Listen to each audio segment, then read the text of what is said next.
안녕하세요. TQQQ 연구소입니다.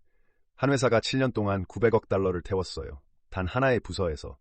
근데요, 같은 사람이 이번엔 매년 1,400억 달러를 더 태우겠다고 발표한 거예요.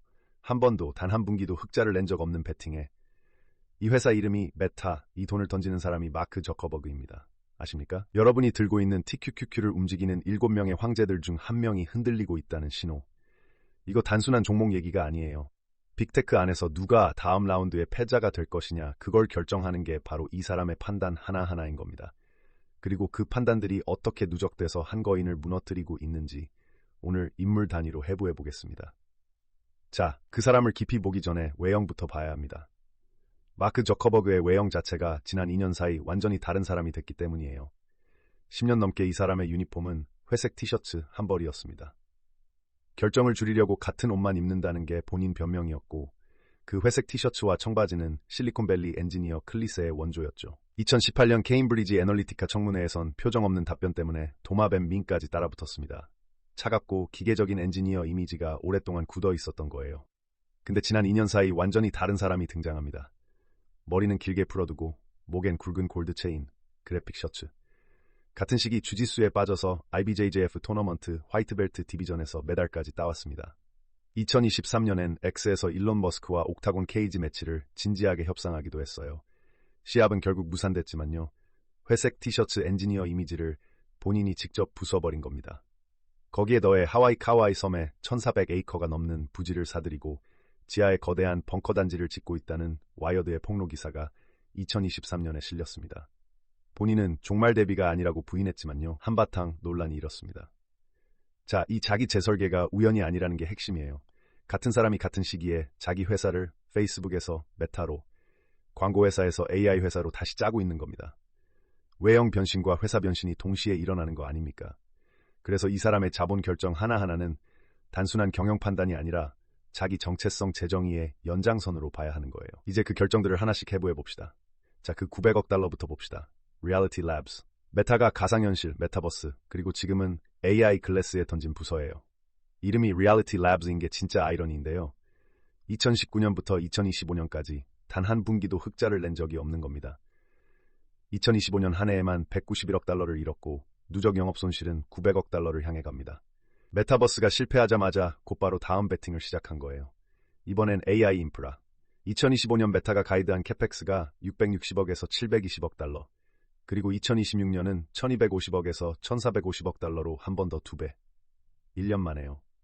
한 회사가 광고로 번 돈으로 데이터 센터랑 GPU 클러스터에 박는 돈이 한국 정부 1년 예산의 4분의 1에 육박합니다. 캐펙스 폭주 자체는 빅테크 공통 현상이에요.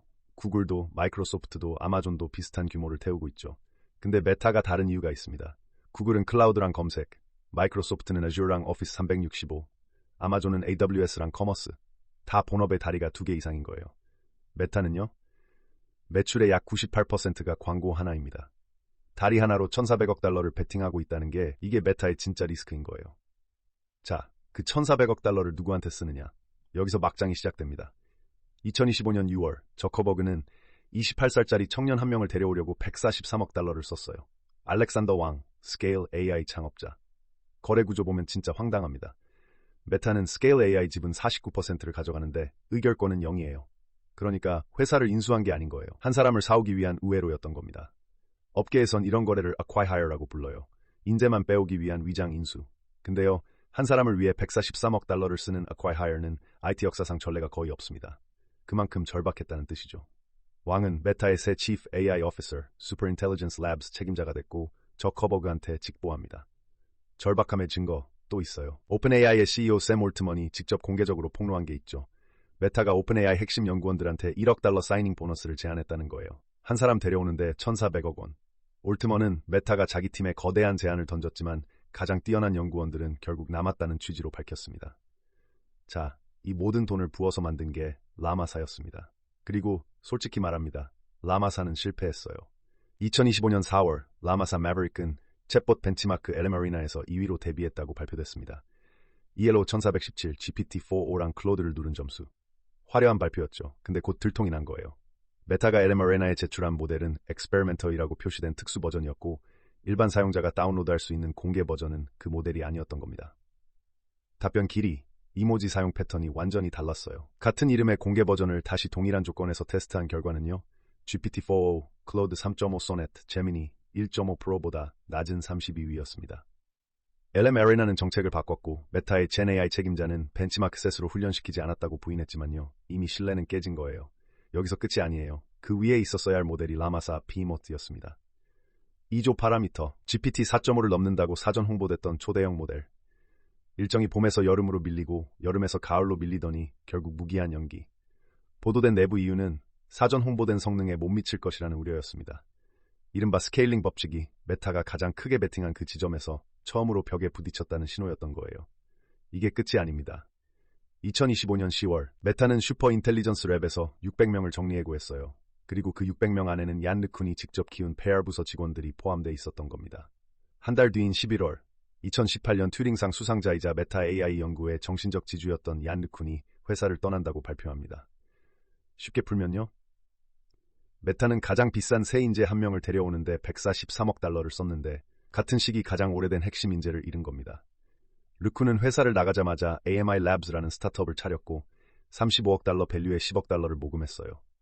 그가 떠난 자리는 비싸게 사온 사람으로 채워졌지만 그 사람이 떠난 자리는 메타 안에 영원히 남는 겁니다. 자, 이제 본업 광고 쪽으로 와봅시다. 메타 매출의 약 98%가 광고라고 했죠.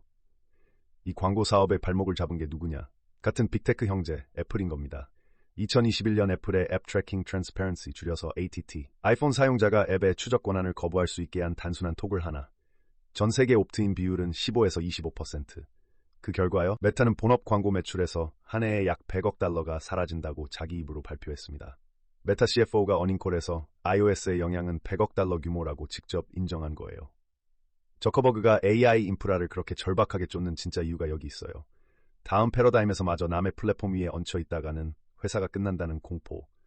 그래서 자기 OS, 자기 AI, 자기 글래스에 1,400억 달러를 박는 거예요. 합리적 두려움이지만요. 그 두려움이 한 사람의 머리에서만 만들어진 의사결정이라는 게 진짜 문제인 겁니다. 자, 이쯤에서 가장 자주 무시되는 신호 하나. 저커버그가 본인 회사 주식을 얼마나 팔고 있느냐. SEC 공시 기준 2024년 한 해 저커버그가 매도한 메타 주식은 약 22억 달러어치. 2025년 1월부터 4월 사이에는 추가로 7억 3,300만 달러를 판 거예요. 합치면 1년 남짓 사이에 약 30억 달러. 저커버그의 메타가 어디로 갈지 아니면 새 패턴을 만들지는 아무도 모릅니다. 저커버그는 페이스북을 0에서 시총 1조 달러로 끌어올린 사람이에요. 만약 AI 베팅이 적중하면요. 메타는 다음 10년 빅테크 서열을 다시 짜는 주역이 됩니다. 가능성을 무시하면 안 되는 거예요. 근데요, 동시에 한 사람의 판단에 1,400억 달러가 매년 걸려있고 그 판단을 견제할 보드 멤버는 사실상 없는 겁니다. 메타는 듀얼 클래스 주식 구조로 저커버그가 의결권 약 61%를 단독으로 쥐고 있는 회사예요. CEO가 곧 이사회인 겁니다. 의심하는 부사장이 있어도 막을 수 없고 떠나는 정신적 지주가 있어도 잡을 수 없어요. 빅테크 7명 중 이렇게 집중된 권력 구조를 가진 사람은요. 저커버그가 유일합니다. 이 모든 신호가 한 회사 안에서 동시에 벌어지고 있는 거예요. 그리고 그 회사는 여러분의 TQQQ 안에 나스닥백의 핵심 자리에 박혀 있습니다. 7명의 황제 중 1명이 흔들리면 TQQQ 전체가 흔들리는 건 자명한 산수인 겁니다. 그래서 뉴스가 아니라 사람을 봐야 하는 거예요. 사람들의 결정, 사람들의 매도, 사람들의 이탈. 다음 인물은 누구일까요? 그 사람의 서사가 궁금하신 분은 구독 한번 눌러주세요. 비인기 종목의 분석까지 보고 싶으시면 멤버십에서 시청하실 수 있습니다.